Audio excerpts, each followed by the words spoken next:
class, and welcome to week 13 of this wonderful and exciting and boring episode of Comtem 10. I am your game show host, Professor Antoon. And although there isn't a lot to talk about in terms of what's assigned and what's graded or what's coming up within the next couple of weeks, there is still a handful of issues that I want to tackle at hand so that way we can have the next 10 to 15 days or the next 30 days as successful as we possibly can. So without further ado, I'm actually going to share this screen. Here is your calendar.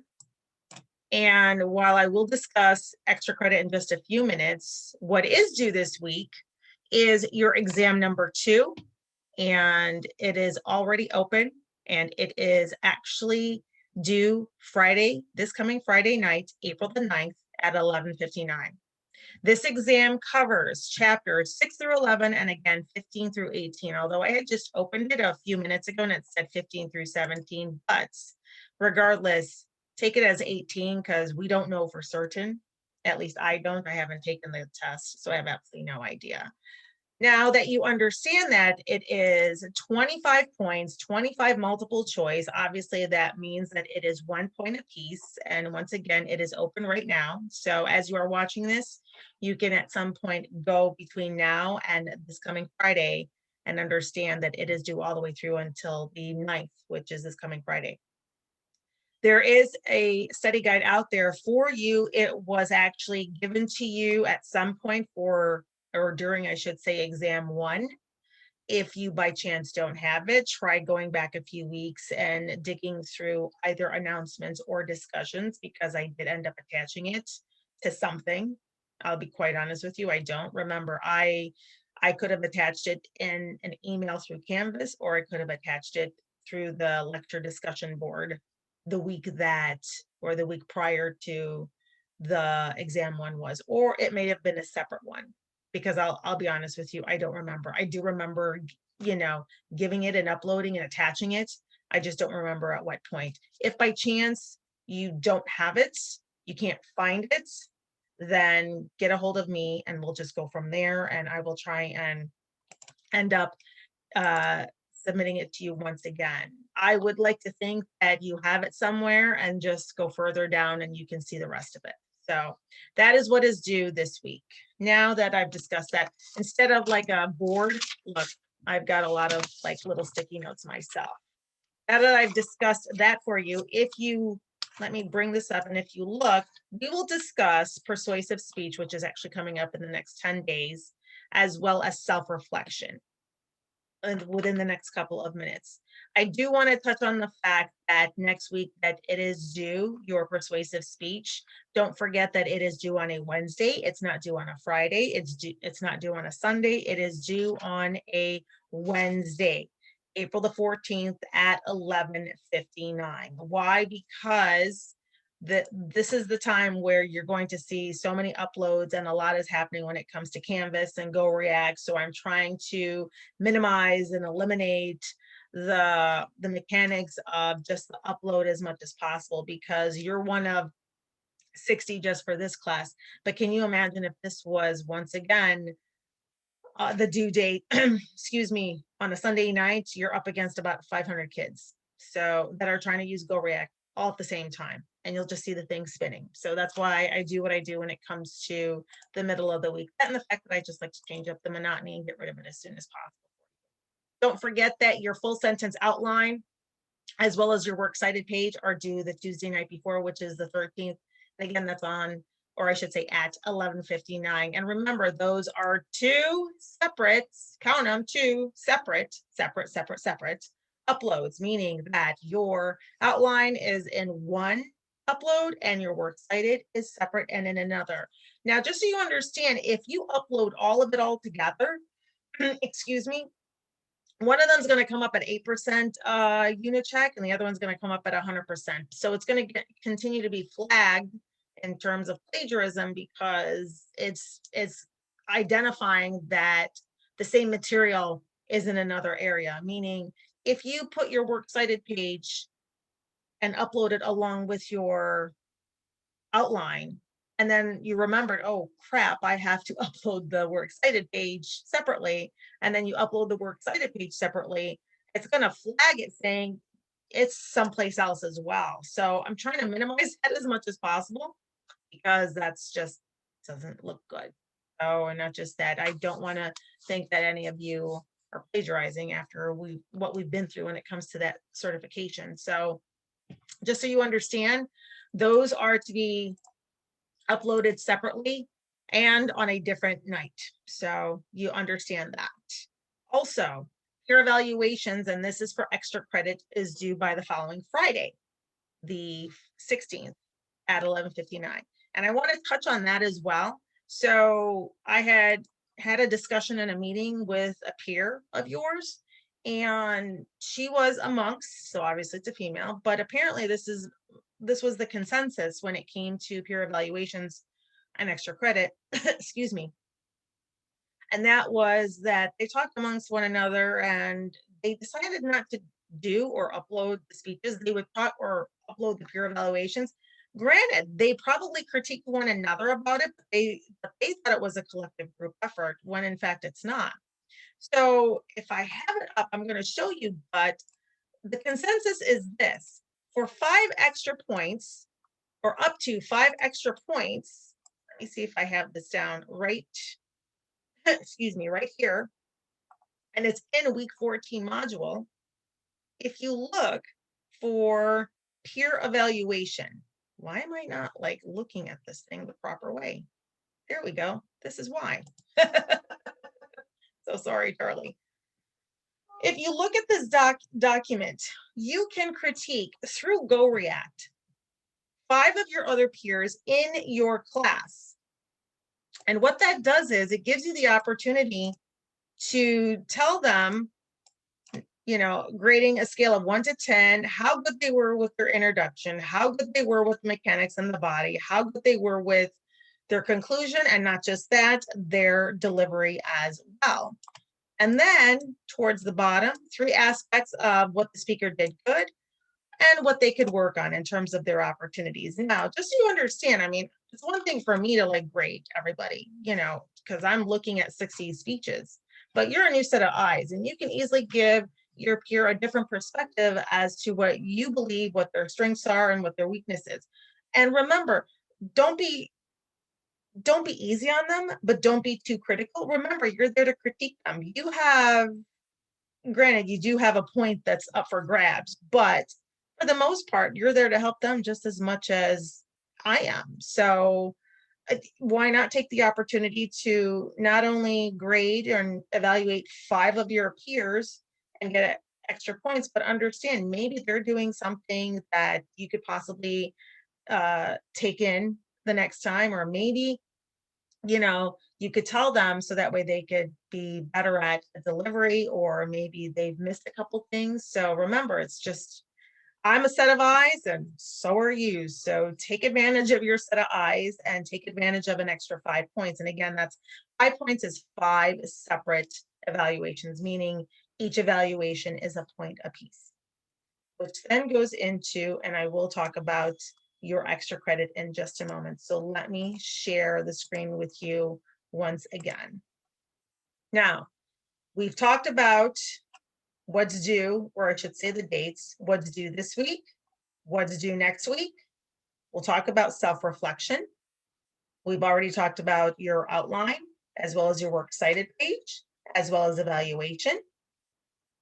And of course, let's go into self-reflection. Now, if we look at your self-reflection that is required, it is also 10 points. Let me try and find it here. Let me take it back here. And I believe it's in the module of week 14 as well. There we go. So your self-reflection is 10 points. It's in your week 14 module. And what this is do you remember in the very beginning, why is it that I don't have the documentation in front of me? Probably because this is the upload and not the actual documentation and the requirements. My apologies for that one. There it is. If you remember, what was it? Week 3, week 4, week 5, and I apologize for not remembering the week And I apologize for the background noise because my neighbor is doing some sort of drilling. But you did a goal setting paper and you were asked a series of questions for 10 points. Well, guess what? This is it all over again, but now it is about where you're at, where you were, what you wanted to accomplish, where you at, and how you feel about it. So the purpose is obviously to provide an opportunity to reflect on this class and your experience with everything that you've learned. Again, 4 sections, answer each one, they'll be graded accordingly, and also provide a thorough and insightful analysis of your overall experience. Now, the experience in and of itself, probably not ideal, and that's because we've been online this entire time, but for the most part, how did you do with organization? How did you start? What did you want to accomplish? And are you where you want to be? The same thing goes with delivery, as well as content and your open goal that you had set for yourself in the very beginning. So just so you understand, these are the 4 questions. It's basically the same that you had the last time. It's 1 page, double spaced, and worth 10 points. If it goes less than a page, then I will start knocking points down accordingly. So these are the directions. They're all in week 14 module. And if you look appropriately, here is where you upload, just like I had just showed you. So this is actually due on the Sunday, the 18th, if I'm not mistaken, at 11:59. And again, you could type it in, or you could upload a docs, or a PDF. So now that you understand what your self-reflection is, and that's like one of a handful of things that is major due for this week. So think about it. Week 14, you have your outline and your works cited page due on Tuesday night. Your speech is due on Wednesday night. If you want to do extra credit when it comes to your peer evaluations, that is Friday night. And then your self-reflection, well, that is Sunday night. So there's a lot there. You could do all, you could do none. That's on you. And if you do none, that just means less grading for me. Excuse me. What's optional in terms of extra credit is to read and do the quizzes for chapter 13.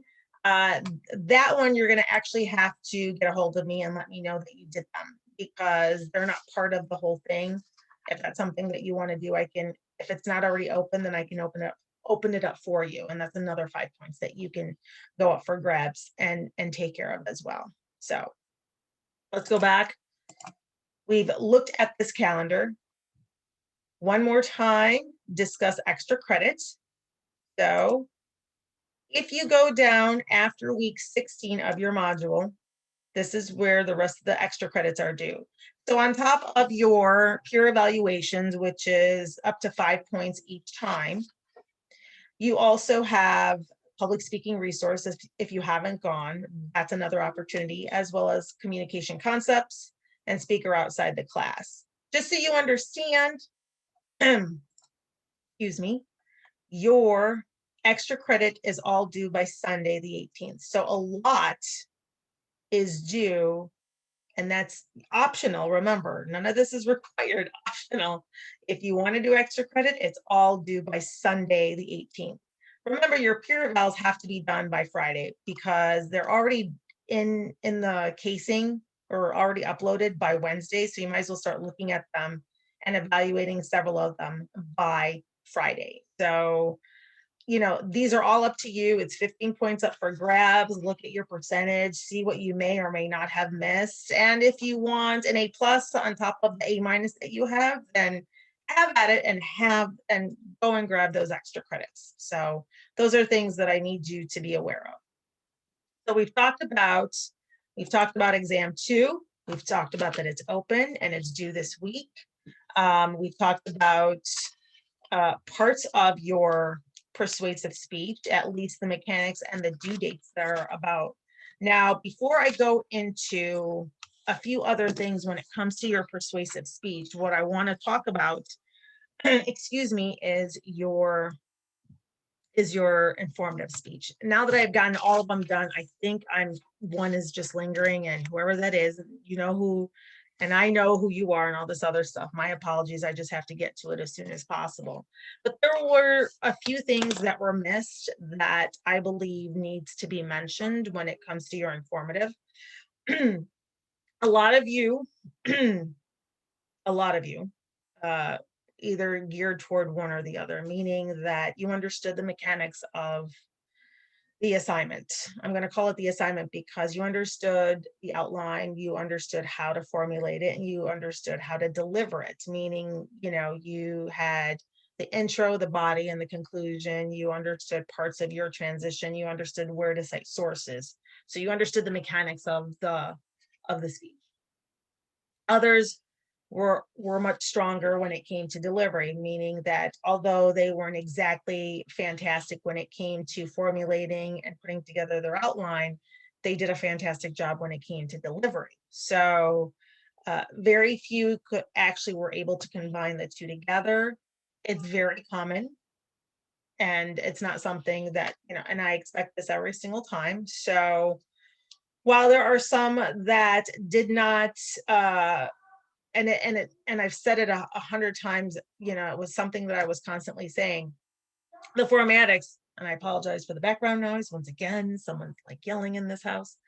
So while you understood parts of your mechanics, the ones that didn't understand the delivery, let me try and be as transparent as I possibly can.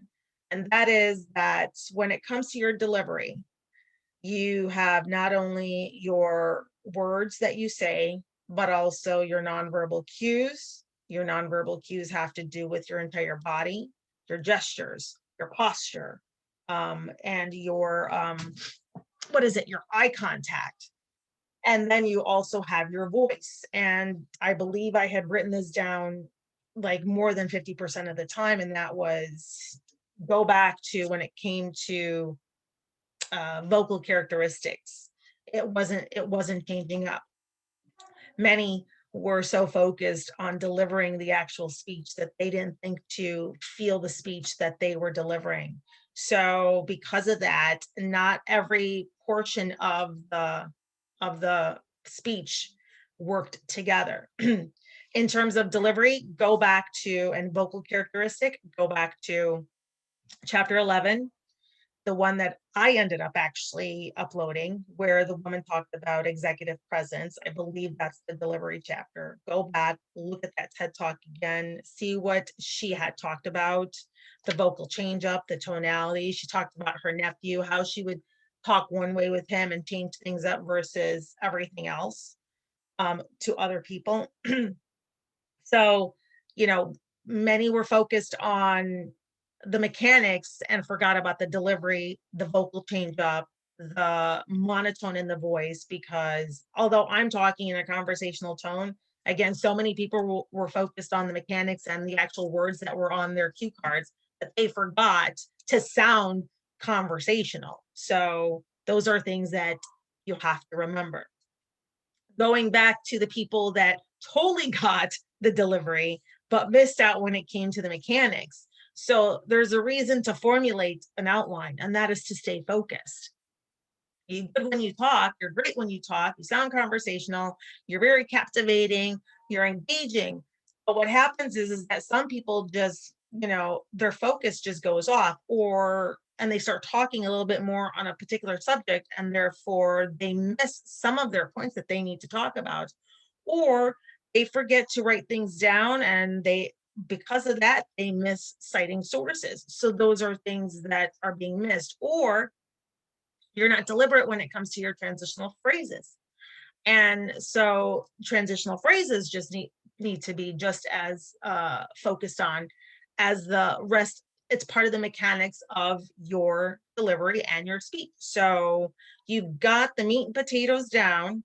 Then you have to worry about the verbal and the nonverbal cues when it comes to your entire body. And then you also have to worry about how you sound. So all of these three things, if it's one thing that you didn't miss, then you may have missed it someplace else, but you have to remember that all three work together to have an effective delivery, to have an effective message, in order for you to not only capture your audience attention, but maintain it within the 5 to 7 minutes.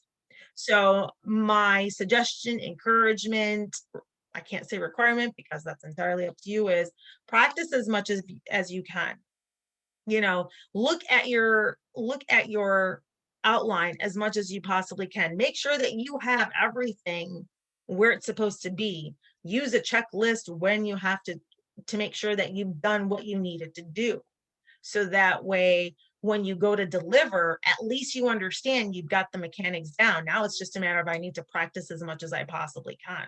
So get those three things down: mechanics, nonverbal and verbal cues, as well as delivery, your actual voice. Those three work together. It's not the only way, but it's such an effective way to get your message across and get the 70 points, because the next round, 70 points for your persuasive speech.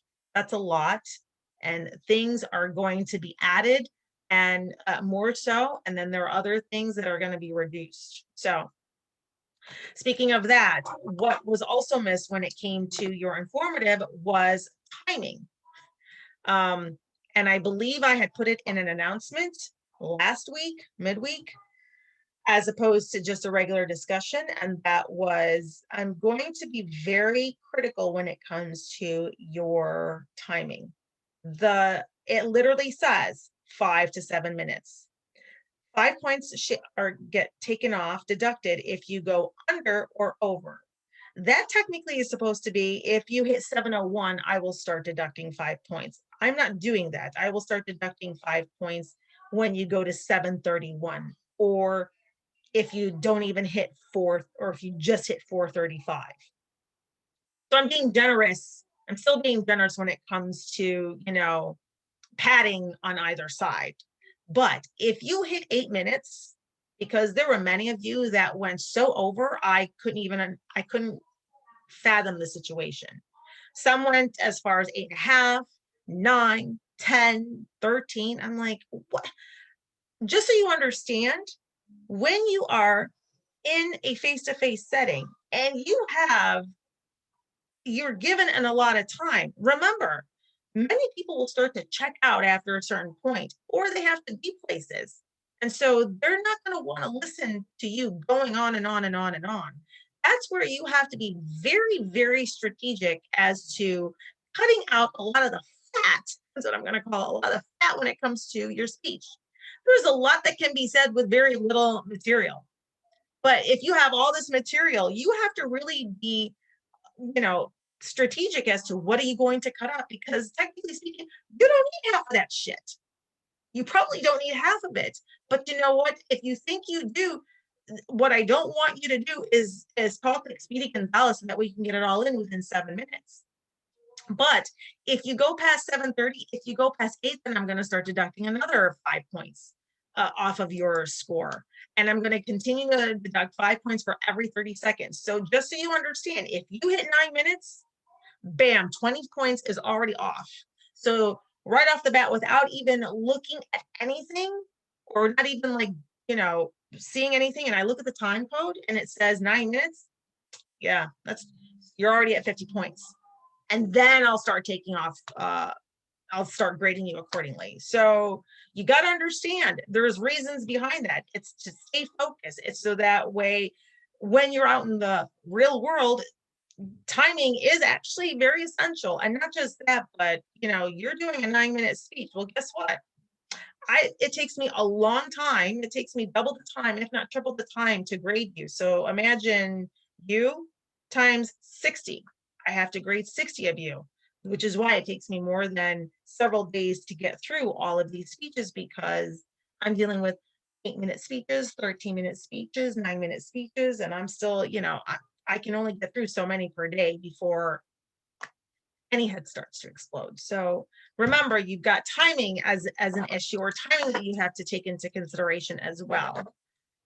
I did want to talk about introductions and conclusions, and connectivity, and establishing your credibility and relatability. In your audience analysis, many of you, the question was posed, how is this important to your audience? Why should they have to listen to what you have to say?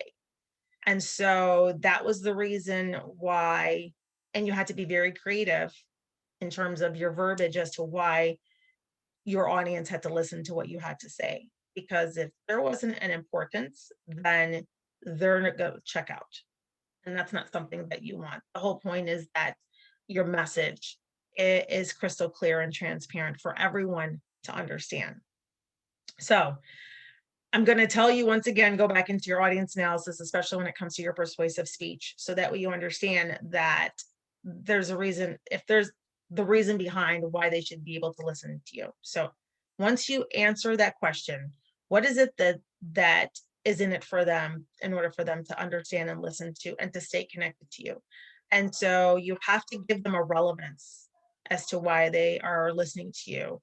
Is it a law that would, and at this point, when it comes to your persuasive, is it a law that they're going to end up actually, benefiting from, or possibly like hindering their life or whatever the case is? So those are things that you're going to have to remember. So remember the connectivity and the relatability in your introduction, so that way they can stay that way. So once you end up actually answering your own question, please take the question and the answer and insert it into your introduction. Think of it that way.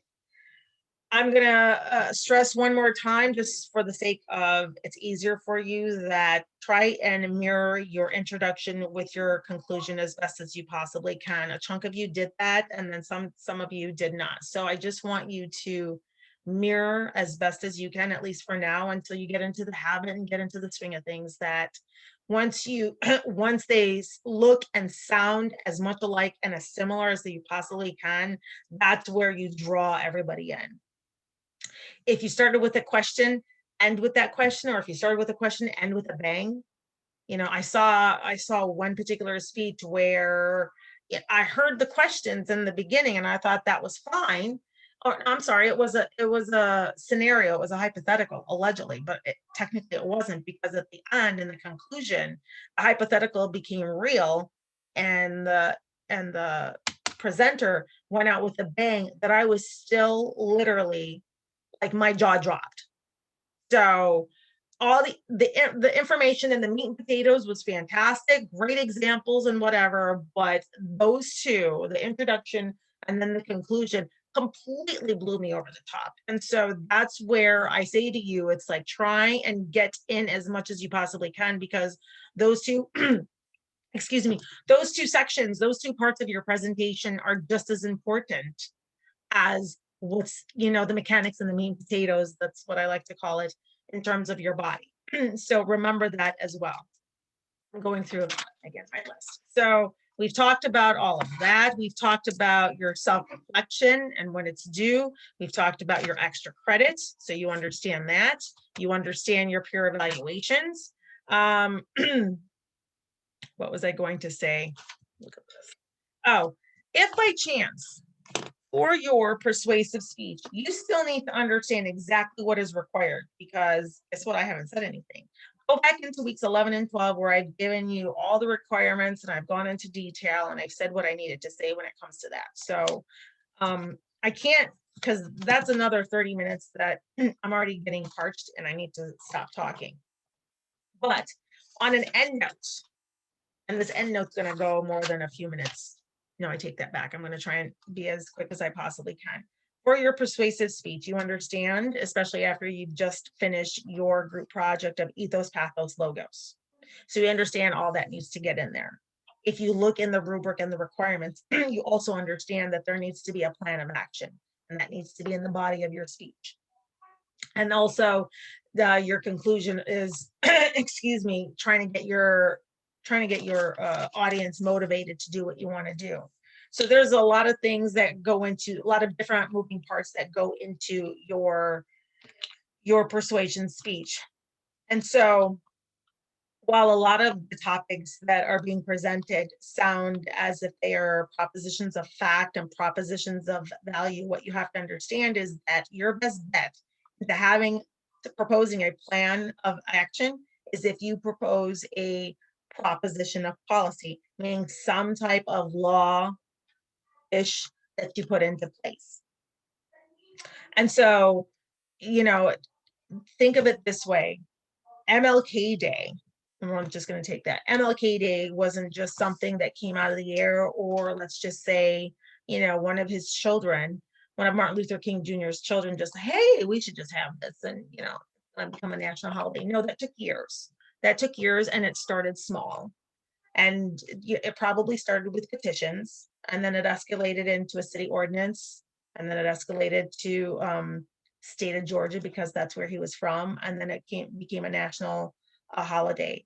And not just that, but districts implemented and districts adopted MLK Day and had days off. But now it's a national holiday, because before, school districts, that was optional, depending on where you were at. Remember, urban districts were the ones that basically implemented MLK Day and the day off, more so than rural areas or predominantly Caucasian or white school districts. Let's just put it that way, suburban districts. Now it's a national holiday where everybody gets it off, including banks and stores and the post office. So it all starts with one, and then it continues to go. So if you propose, let's just say, decriminalizing drugs or whatever, start small.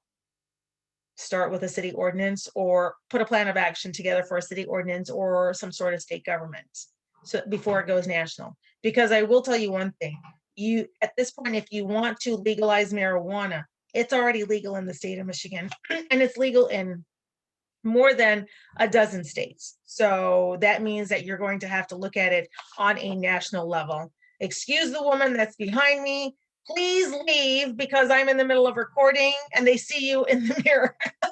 I will be with you in just a moment. This is hysterical. Okay, so if there's something when it comes to a school policy that you want to implement, then you start with putting a plan of action when it comes to a district. So that way it goes in front of your superintendent and the school board. And then maybe it can go into, at a later date, if you will, some sort of state policy. And then from that point forward, it becomes national. So you start small, you start a plan of action, you implement and you construct your ethos, pathos, logos. Don't forget the plan of action actually goes into the body of your speech towards the end, so that way you can give them that. Look towards the motivated sequence. It's one of them that's part of your checklist that you can easily look to, and then just go from there. Which reminds me, I'm going to show this to you really quickly. It's not this. After this week, here is your checklist of patterns. And so I just spoke about motivated sequence. This is a huge deal, and this is something to look into when you want to put together your speech, as well as everything else. In this particular module, not only do you have a checklist of your types of speeches, but also samples of different types of speeches that have been either organized in one way or another. So you've got all the nooks and crannies that you need for not only this week, but for next week. Take all the tools that you need. By the way, email me if you need a meeting, so that way if you need me to go through some things with you or even practice, we can start doing that as well. I've said everything that I had to say. This week's attendance has to do with your particular exam. So you don't have to talk to me on the board. You just have to listen. Have a great week, and I will see you soon.